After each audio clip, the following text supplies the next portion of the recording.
C'est une affaire de corruption présumée qui secoue le Sénégal depuis la diffusion d'une enquête de la BBC. Est notamment mise en cause Aliou Sall, le frère de l'actuel président Macky Sall. Selon cette enquête, dans le cadre de l'attribution de 2 gisements pétroliers et gaziers à BP, Aliou Sall aurait perçu 250 000 $ de la part de Franck Timis. Cet homme d'affaires roumaino-australien à la tête de la société Petrotim aurait lui reçu entre 9 milliards et 12 de dollars pendant 40 ans de la part de BP. Franck Timis aurait aussi touché près de 250 millions de dollars lorsqu'il a cédé ses parts, ce que la firme britannique dément. On va donner aujourd'hui la parole au ministre conseiller du président Macky Sall en charge de la communication, El Hadji Hamidou Kassé. Bonjour. Bonjour. J'imagine que vous continuez à contester ces chiffres. Tout à fait. Bon, en fait, je vous remercie pour cette invitation. D'abord, je dois souligner que les seuls chiffres dûment établis sont les 250 millions découlant de la transaction entre Timis et BP. Deuxième chiffre dûment établi, c'est la part du Sénégal sur le brut dans la phase de l'exploitation entre 40 et 56%. Tous les autres chiffres relèvent jusqu'ici des spéculations.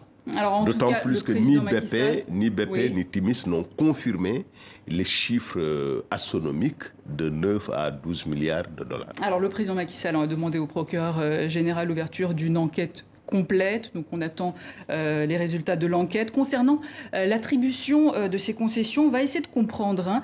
Il y a ce rapport de l'IGE, l'inspection générale d'État, qui a fuité ces derniers jours. Il date de 2012. Malgré cette enquête de l'IGE révélant à l'époque que Petrotim ne remplissait pas les conditions pour un permis d'exploitation des hydrocarbures, Macky Sall a quand même signé les décrets en juin 2012. Comment vous l'expliquez? Oui. D'abord, ce fameux rapport de l'IGE, le président de la République ne l'a jamais reçu. Aujourd'hui encore, au moment où je vous parle. Mais comment est-ce possible? Parce que l'IGE est connecté au cabinet du président de la République. C'est ce que je suis en train d'expliquer. Comment ça se passe, comment ça s'est passé. L'enquête va nous le dire de façon précise. Alors, nous avons découvert ce rapport de l'IGE dans les réseaux sociaux. Comment il a fuité, ça c'est une question sur laquelle nous aurons des informations précises avec l'enquête. Ensuite, les rapports de l'IGE sont une source d'information, entre autres sources d'information, même si par ailleurs, l'IGE est une institution très prestigieuse en matière de contrôle des finances publiques dans notre pays. Mais le président peut avoir d'autres sources d'information qui lui permettent de prendre des décisions. Je rappelle juste qu'en matière de contrat, le Sénégal a été victime de résiliations qui lui ont coûté excessivement cher, avec 2 compagnies que je ne nommerai pas pour ne pas faire de la publicité. Et donc, nous sommes partis, le président part forcément de ses expériences désastreuses pour ne pas se précipiter dans la résiliation d'un contrat qui nous aurait coûté excessivement cher. Et vous voulez dire qu'aujourd'hui, vous luttez pour plus de transparence? Nous sommes... je pense que, d'abord, en matière de transparence, il faut rappeler que dès 2013, avant même la découverte de ces gisements, le Sénégal a adhéré à l'initiative pour la transparence dans les industries extractives, premièrement. Deuxièmement, le président, quelques années plus tard, a créé ce qu'on appelle le comité d'orientation stratégique du pétrole et du gaz, qui est ouvert à la société civile, mais également à l'opposition. Ensuite, nous avons changé le code pétrolier pour prendre en compte le passage de pays non pétroliers à pays pétroliers. Ce qui change complètement la donne en matière d'attribution de permis d'exploitation. Alors, plus de transparence, c'est justement ce que réclamaient les manifestants vendredi. Manifestation interdite. Pourquoi interdire cette manifestation-là? Parce qu'au Sénégal, les manifestations en général, il n'y a aucun problème. C'est banal, justement, parce que nous sommes une très vieille démocratie. Mais une démocratie doit être également encadrée parce que le chaos remet forcément en cause les libertés. Si des manifestants proclament ouvertement des intentions de trouble à l'ordre public, il est ce qu'il réclamait, c'était plus de transparence. Mais justement, on peut réclamer la transparence. Non, mais nous, on est pour la transparence, parce que nous avons pris les devants depuis 2013, comme je disais, alors même que les ressources n'étaient pas encore découvertes.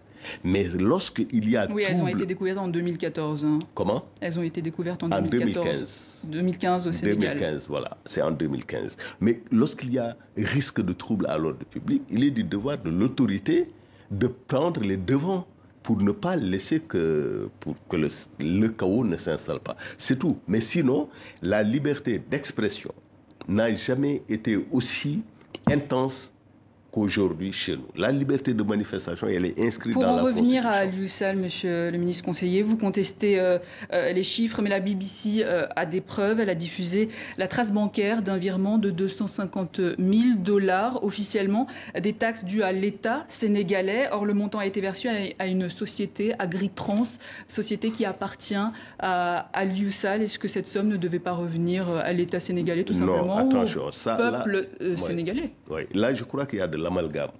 D'après les informations que j'ai, cette somme a été virée dans une société Agitrans de Michel Sall pour le paiement d'une mission de consultation dans le secteur agricole. Donc ça, c'est de l'amalgame. Ça n'a strictement rien à voir. Alors, c'est votre explication? Non, ce n'est pas une explication, c'est de l'information. C'est de l'information. Comme je disais, c'est d'ailleurs une question tout à fait de l'ordre du privé, parce que M. Sall s'est défendu.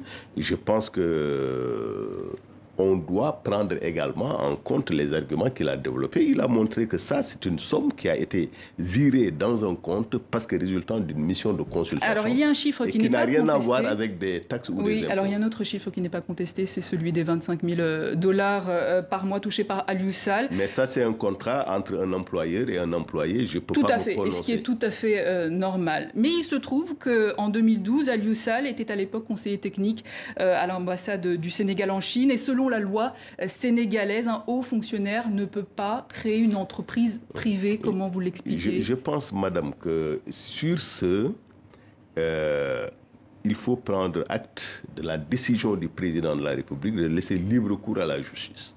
C'est lui-même qui a instruit le garde de Sceaux d'ouvrir une information judiciaire.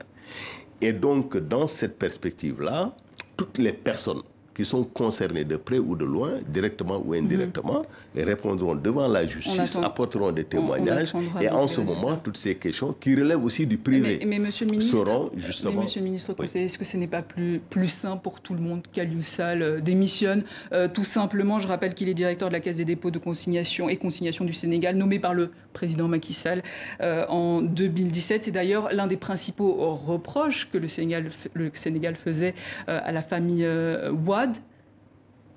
Est-ce qu'il ne devrait pas démissionner Aliou Sall, tout simplement? Je pense qu'on est en train d'instruire un débat très, très vicieux. Il n'est jamais dit dans aucune constitution au monde qu'un proche du président de la République, que ce soit au Sénégal, en France ou ailleurs, ne peut pas occuper des fonctions publiques. Mais est-ce que ce ne serait pas plus sain dans ce contexte actuel où il y a une affaire de corruption présumée? Michel Sall est un responsable, c'est un responsable politique. C'est à lui de décider de ce qu'il devrait faire. Parce qu'encore une fois de plus, je ne peux pas intervenir sur des questions d'ordre privé dans ce débat-là. Toujours est-il que chez nous, il y a eu des proches du président de la République qui ont été au gouvernement. Par exemple, sous le président Abdou Diouf, il y avait Maguette Diouf. Ils sont de même oui, père mais on parle de mère. Macky Sall. Aujourd'hui, le beau-frère de Macky Sall est ministre. Son beau-père est aussi président du conseil d'administration de Petrosen. Combien de temps ça va durer? Non, l'essentiel, c'est que nous œuvrons depuis 2012 à ce que la famille ne s'implique pas directement dans les processus de prise de décision.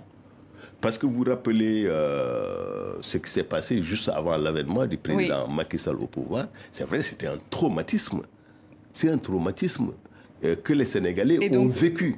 Et nous avons mis des garde-fous. Vous ne voulez pas interférer dans les affaires. Nous n'avons jamais... Malheureusement, El Hadj Hamidou Kassé, merci. Je rappelle que vous êtes ministre conseiller du président Macky Sall en charge de la communication. Merci d'être venu exposer votre version des faits suite donc à la diffusion de l'enquête de la BBC que vous pouvez retrouver sur notre site internet tv5monde.com.